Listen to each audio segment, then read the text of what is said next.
और thanks Ayatollah Khamenei जिन्होंने मुस्लिम world को यूनाइट किया।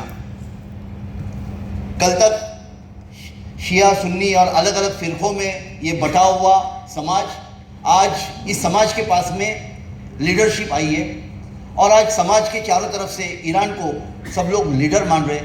आयतुल्लाह खामेनी के फॉलोअर्स बहुत बड़े। तीसरी बात ये कि पूरी दुनिया के ऊपर जिसकी हुकूमत चलती थी, जिसका डर था, जिसकी दहशत थी, जिसका दबदबा था, वो अमेरिका। हिरोशिमा नागासाकी के ऊपर जब उन्होंने बॉम्ब डाला उसके बाद में पूरी दुनिया में उनको डरने लगे थे, पर आज उस बड़ी ताकत को एक छोटे से मुल्क ने तोड़ दिया, वो ईरान था। आज इस दुनिया में चौथी सुपर पावर के रूप में हम ईरान को देखते हैं। इस बात का फख्र महसूस होता है। मैं ये कहना चाहूँगा, क्या हवा एक रुख से ही नहीं चलती, हवा अपने रुख बदलती रहती है। कल अमेरिका सुपर पावर था, आज लोग उससे दूर भाग रहे, उसके नेटोस के जो एलाइज है वो भी इससे दूर भाग रहे, कोई उसको सपोर्ट करना नहीं चाहता। एक सुपर पावर होना अलग होता है और एक अच्छा इंसान होना अलग होता है। तो दो मुल्कों के अंदर का फ़र्क ये है, अमेरिका में और ईरान में, क्या आज पूरी दुनिया की सिंपैथी ईरान के साथ में है और अमेरिका को जो देखने का नज़रिया है वो पूरा बदल चुका है। पूरी दुनिया में यही चर्चा है कि दुनिया के अंदर दो ऐसे मुल्क हैं जो पूरे दुनिया के अंदर टेररिज्म फैला रहे हैं। मुल्क में रहने वाले लोग भले अच्छे हो, मगर मुल्क का लीडर, वो उसकी सिफात ये जाहिर करती है कि वो मुल्क के अंदर लोग कैसे हैं। तो गलती से उनको डोनाल्ड ट्रंप जैसा एक लीडर मिला जिसने अमेरिका के छवि को पूरा ख़त्म कर दिया। हार और जीत हर जंग में होती रहती है और आज एक बहुत बड़ी ताकत को पिछले 40 दिनों से ईरान ने अपने घुटनों के बल लेके आया। ये बहुत बड़ी बात है पूरे दुनिया के लिए। भले हम उस टॉपिक को रोज़ पढ़ते नहीं है पेपर में, मगर न्यूज़ के माध्यम से, हम सोशल मीडिया से हम उसको देख रहे हैं, हम उसको फॉलो कर रहे हैं और जो गल्फ में हो रहा है उसके असरात पूरे दुनिया को महसूस हो रहे हैं। अभी आज हमारे यहाँ पे पेट्रोल का भाव इसलिए नहीं बढ़ा है क्योंकि कुछ स्टेट्स के अंदर इलेक्शन है। अभी हम खुश हैं, अभी हम चिंतित नहीं है। वो इलेक्शन हो जाने दो, पेट्रोल का भाव कहाँ जाएगा, तब दाल और आटे की कीमत हमें समझ में आएगी। अभी चंपा नेरकर साहब ने ये बताया कि हम आवाज़ नहीं उठा रहे, पुणे से कहीं पे भी आवाज़ नहीं उठी। आज हम वही मकसद को लेकर आए कि एक बड़ी आवाज़ उठना चाहिए था। फिर हम हमेशा, हमको ज़ख्म होने के बाद में हम उसे मरहम लगाएंगे या मरहम की तलाश करेंगे। हमने तो ज़ख्म होने से पहले अपने आप को डिफेंड करना था, हमने आवाज़ उठानी थी। तो हमारे प्रधानमंत्री जी तो डायरेक्ट इजराइल को जाकर आए वॉर के एक दिन पहले, और वो कुछ ऐसी बातें करे, we are motherland and you are fatherland. पूरे सोशल मीडिया के ऊपर ये बातें वायरल हुई।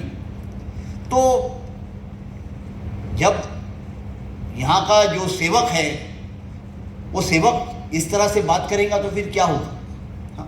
नाराज़गी सब तरफ है, सरकार के लिए भी नाराज़गी है, अमेरिका के लिए भी नाराज़गी है और इजराइल के लिए तो बहुत नाराज़गी है। क्योंकि एक मुल्क, सिर्फ एक मुल्क नहीं ख़त्म किया, उसने सीरिया को ख़त्म किया, उसने लीबिया को ख़त्म किया, लेबनान को ख़त्म किया, न जाने कितने मुल्क। और दुनिया के अंदर वॉर कहाँ पे होगी वो अमेरिका और इजराइल ये डिसाइड करते हैं, ये दो सुपर पावर डिसाइड करते हैं। बहरहाल मेरा टॉपिक वो नहीं है, मेरा टॉपिक ये है कि यहाँ के समाज के मन में क्या है।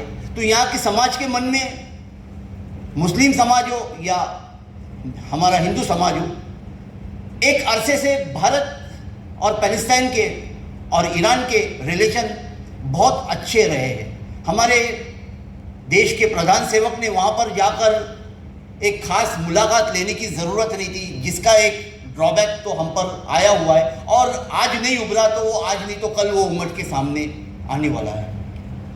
हमारे यहाँ पे हमने इस वक्त एक बहुत बड़ा जन आंदोलन खड़ा करने की ज़रूरत है।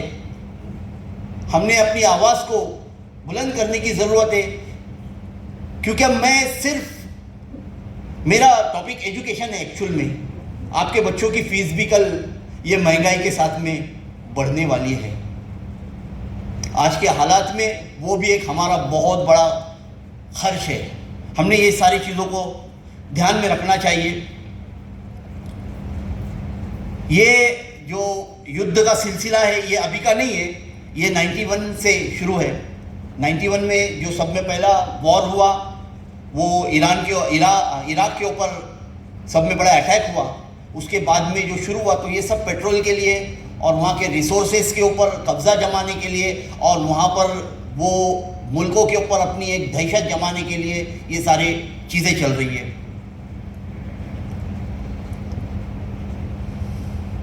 2003 में इराक के बाद में, इराक के ऊपर सब में बहुत बड़ी जंग हुई इराक के साथ में। उसके बाद में, उसके पहले अफगानिस्तान में 2001, फिर सीरिया में 2011 में लेबनान में पूरे मुल्क को तहस नहस कर दिया, तहस नहस कर दिया। एक एक घर को चुन चुन कर उन्होंने ख़त्म कर दिया। जेनोसाइड, मास जेनोसाइड हुआ है, मास जेनोसाइड हुआ है। दुनिया के अंदर इतना बड़ा जेनोसाइड कभी नहीं हुआ था। और ये जेनोसाइड में सब में ज़्यादा अगर किसी को चोट पहुंची है तो हमारे बच्चियाँ और हमारे जो ख़वातीनें थी, हमारे जो लेडीज़ थी, वो कुछ नहीं कर सकी, वो बेबस रही। अभी ईरान में जब फर्स्ट डे अटैक हुआ तो कई बच्चों को मारा गया, कई बच्चों को एक साथ में स्कूल के ऊपर बम्बार्डिंग किए। तो इनके जो प्लानिंग्स हैं, इनके प्लानिंग्स जो है ये इस तरह के डिस्ट्रक्शन के कि ये बरसों तक के अपने कदमों पे खड़े नहीं रहे। तो वो हवा है, वो ऐसे ऐसे हम तक भी आ सकती है, क्योंकि ये सब में बड़े दो एक्सट्रीमिस्ट पावर है। एक एक इजराइल है और दूसरा अमेरिका है।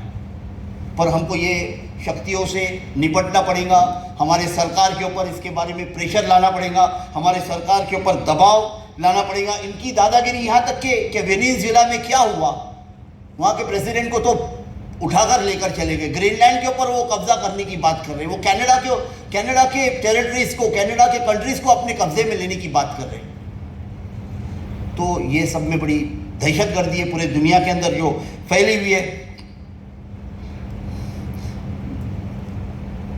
इनकी हदें वहां तक के गई कि इन्होंने इंडिया, चाइना जैसे मुल्कों को 100 और 200% टैरिफ, यानी ये दहशत नहीं है तो क्या है, 200% टैरिफ डालने की बात कर रही है लोग। तो ये सिलसिला ये ख़त्म नहीं होगा। अगर हम नहीं रोकेंगे तो ये सिलसिला ऐसे ऐसे यूं ही बढ़ता रहेगा।